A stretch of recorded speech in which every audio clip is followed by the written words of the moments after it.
Delhi public school में पढ़ाई की, तो क्या वो स्कूल के कल्चर के बारे में बताएं, क्योंकि बहुत से बच्चे वहाँ पढ़ते हैं और अच्छी जगह पहुँचते हैं, क्या जी, ऐसा है वहाँ? देखिए सिर्फ दिल्ली पब्लिक स्कूल की बात ही नहीं कहूँगी, एजुकेशन जैसे कि अभी हम डिस्कस कर रहे थे जी। कि नॉर्थ इंडिया में एजुकेशन को काफ़ी एम्फेसिस दिया जाता है, बट मैं ये भी कहना चाहूँगी कि अ, लड़कियों को फिर भी उतना बढ़ावा नहीं दिया जाता। मेरी खुद की बहुत फैमिली मेम्बर्स हैं, मेरी कज़न्स हैं जो बहुत पढ़ी लिखी हैं, लेकिन उनकी शादी करा दी जाती है। शादी करना बुरी बात नहीं है, घर पे बैठ के हाउसवाइफ बनना बुरी बात नहीं है। मेरे ख्याल से एक अच्छी हाउसवाइफ ही अच्छे सिटीज़न को, फ्यूचर सिटीजन्स को अच्छी परवरिश देके अच्छा सिटीज़न बनाती है। लेकिन मुझे बहुत बहुत फ़ील होता है जब आप इतनी पढ़ाई करके पढ़ाई करना डिफरेंट होता है, लेकिन एक लड़की को इंडिपेंडेंट बनाना डिफरेंट, बहुत अलग बात होती है। But I am still happy कि हमारे यहाँ बहुत इंपॉर्टेंस होती है, दी जाती है पढ़ने की। जैसे मुझे भी मेरे मम्मी पापा ने कहा था कि फिल्में करने से पहले पढ़ाई कर लो, एंड आई थिंक उस पढ़ाई का ही नतीजा है कि आज मैं अपने डिसीजंस खुद ले सकती हूँ, आज मैं खुद अकेले ट्रैवल करती हूँ। And in a way I think आज की नारी का प्रतीक हूँ। थोड़े भारी भरकम वर्ड साउंड करेंगे, लेकिन इट इज़ दैट एजुकेशन आपको बहुत एम्पावर करती है। तो कौन सा ऐसा पल था जब आपको लगा कि आपकी लाइफ पूरी तरह से चेंज हो गई, अब पीछे मुड़ के मुझे नहीं देखना है एक्टिंग में? एक्टिंग में जब आशुतोष गोवारिकर ने 2009 में मुझे फ़ोन किया, उन्होंने मुझे मैसेज किया कि तुम मेरी प्रीति लता हो, एंड इस फिल्म में तुम्हारी पैरेलल लीड रोल है। उस टाइम पे जो मुझे खुशी महसूस हुई थी, मैं डिस्क्राइब नहीं कर सकती। मुझे लग रहा था कि बस अब ज़िंदगी बदलने वाली है। ये बात और है कि 1.5 साल पिक्चर पे काम किया, पिक्चर इतनी बड़ी डिज़ास्टर हो गई थी बॉक्स ऑफिस पे। But I still feel life उसके बाद सेव नहीं रही, क्योंकि उस एक फ़िल्म ने मुझे आगे की 3 फिल्में दी 2 साल बाद ही सही, एंड उस फिल्म की वजह से लोग मुझे एक अच्छी अदाकारा की नज़र से देखते हैं। So that has been my life changing Telugu experience. Film से अपना डेब्यू करना जी, कितना इम्पोर्टेंट रहा आपके लिए? मैं फ़िल्म इंडस्ट्री से नहीं हूँ, तो मुझे वो कोई गाइडेंस नहीं था कि आपको एक बड़ा इंसान लॉन्च करेगा, आपकी एक लॉन्च ऐसी होनी चाहिए, एक बड़े हीरो के साथ होनी चाहिए। मुझे ये सब नहीं था दिमाग में मेरे। मुझे बस लगता था हाँ, अच्छे लोग हैं, साफ़ फिल्म है, काम कर लेते हैं। तो जब फिल्में नहीं चली, जैसे खुद ही मैंने कहा ना, मैं अपने अपने बलबूते पे सब कुछ कर रही थी, तो खुद ट्रायल और एरर करते करते मैं सीखी। फाइनली जब मैंने 2011 में फ़िल्में छोड़ दी और उसके बाद ये फ़िल्में मुझे तो मिली, तब उसके बाद से मैं बड़ी डिटैच्ड हो गई हूँ फ़िल्मों से। और अब मेरा ये मानना है कि अब जो इन्फॉर्मेशन है, जो नॉलेज है, अगर ये इन्फॉर्मेशन मेरे पास 2008 में जब मैंने फ़िल्मों में पहली बार कदम रखा था होती, तो मैं थोड़े डिसीजंस डिफरेंटली लेती। अच्छा, एक अभी अब एक हाउसफुल एक पिक्चर आई थी हमसे जहाँ आपकी, जी वो जी जी, रिलीज वो नहीं हो रिलीज़ ही पाई, नहीं डीवीडी हुई। उसकी वो से भी नहीं है, वो डीवीडी भी भी नहीं नहीं है। है, तो क्या रीज़न कुछ है? वो उसके रीज़न तो देखिए, वो कमाल अमरोही जी का बैनर था। उनके ग्रैंडसन ने बनाई थी वो फिल्म, तो वो प्रोड्यूसर ही बता सकते हैं कि पिक्चर उन्होंने क्यों नहीं रिलीज़ की। बट हाँ, एज एन एक्टर बहुत दुख होता है जब आप इतना एफर्ट डालते हैं किसी फिल्म में और वो रिलीज़ ही ना हो, तो फिर लगता है कि आपका वक्त ज़ाया हो गया। लेकिन ये है कि हर फिल्म आपको कुछ सिखा के जाती है। अच्छा, पेडलर्स आपने को प्रोड्यूस की थी, क्या रीज़न था उसको प्रोड्यूस करने का? आई रियलाइज़, जब मैंने जैसा कि कहा कि 2011 ऑनवर्ड्स मैंने इंडस्ट्री छोड़ दी थी, एंड आई रियलाइज़ कि मैं बाकी एक्ट्रेसेस की तरह नहीं हूँ। मुझे खुशी नहीं मिलती कि किसी बड़े हीरो के साथ डांस कर लिया और आपका एक छोटा सा रोल है, या आपको ऑब्जेक्टिफाई कर दिया। मुझे इन सब से थोड़ी सी मैं नहीं कर सकती वो, तो मुझे आर्टिफिशियल लगता है। मैं क्या कहते हैं, उन फिल्मों में विश्वास रखती हूँ जो भले ही छोटे बजट की हो, लेकिन उनमें स्टोरी जो है स्ट्रॉन्ग हो।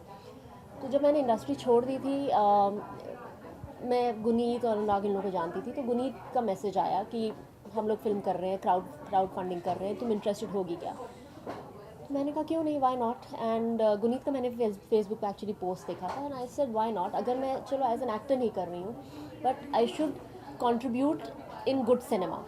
एंड गुड सिनेमा जब आप बनाते हैं, लोग कहते हैं कि फिल्में जब बनती हैं ऑडियंस के टेस्ट के हिसाब से बनती है, पर मेरा ये मानना है कि अगर आप ऑडियंस को अपनी नई नई डिशेज़ नहीं दिखाएंगे, तो वो अपना टेस्ट कैसे डेवलप करेंगे?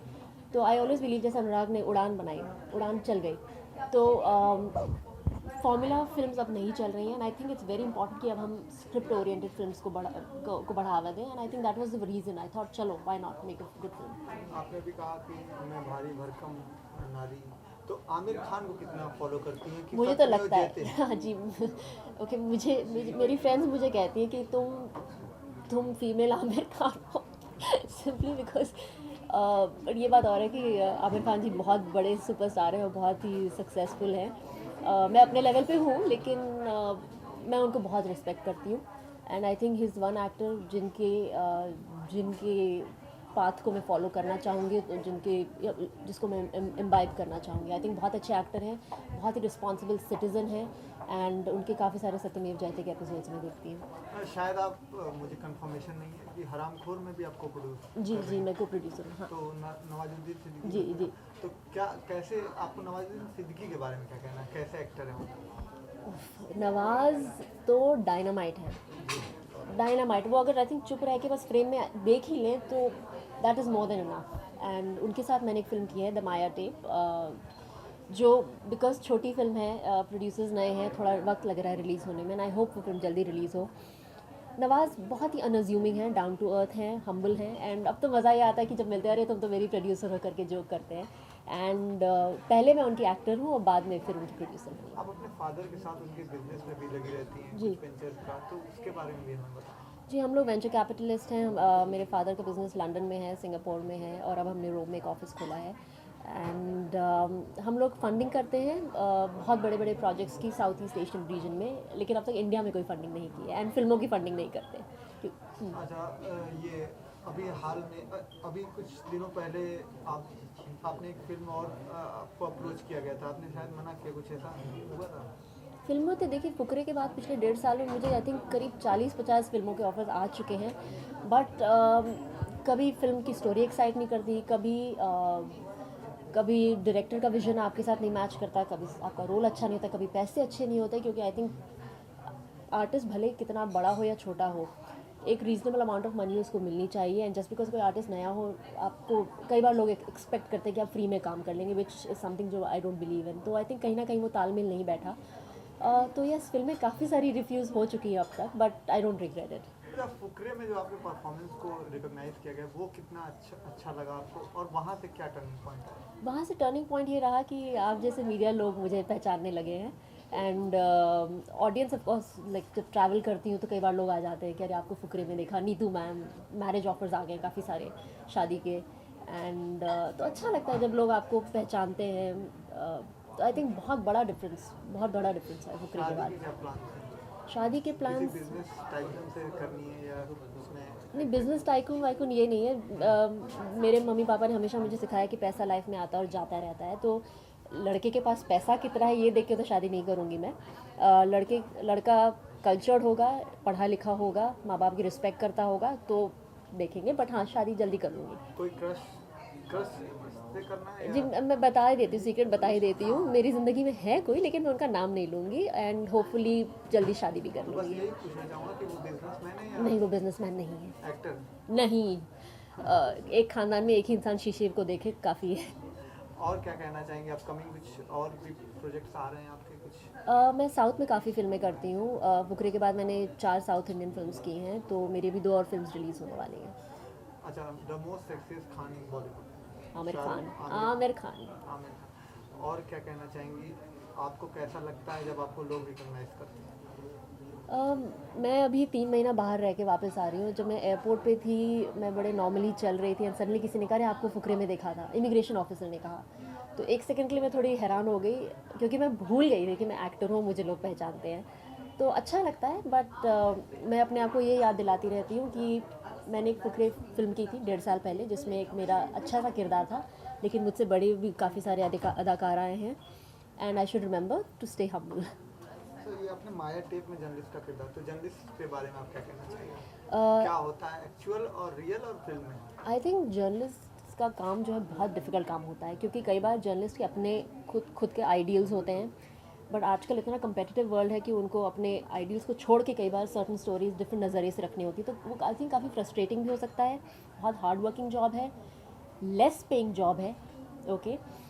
तो आई थिंक हैट्स ऑफ। मैं ऑलमोस्ट जर्नलिस्ट बनते बनते रह गई। सो पब्लिक रिलेशंस में भी किया है? जी मैंने एडवर्टाइजिंग एंड पब्लिक रिलेशंस में पोस्ट ग्रेजुएशन किया है। मैं पहले जर्नलिज्म का सोच रही थी, तो I think hats off to them, hats off. And and मैंने जो रोल किया है इज़ नॉट हमारे रेगुलर जर्नलिस्ट, वो सनसनी खेज वाले जो होते हैं ना जर्नलिस्ट, जो माइक लेके के बोलते हैं अरे देखिए फलाने शहर में ये हो गया वो हो गया, वो वाला रोल था। तो it was quite interesting. I think it's very बहुत ही स्ट्रेसफुल जॉब है, हैट्स ऑफ।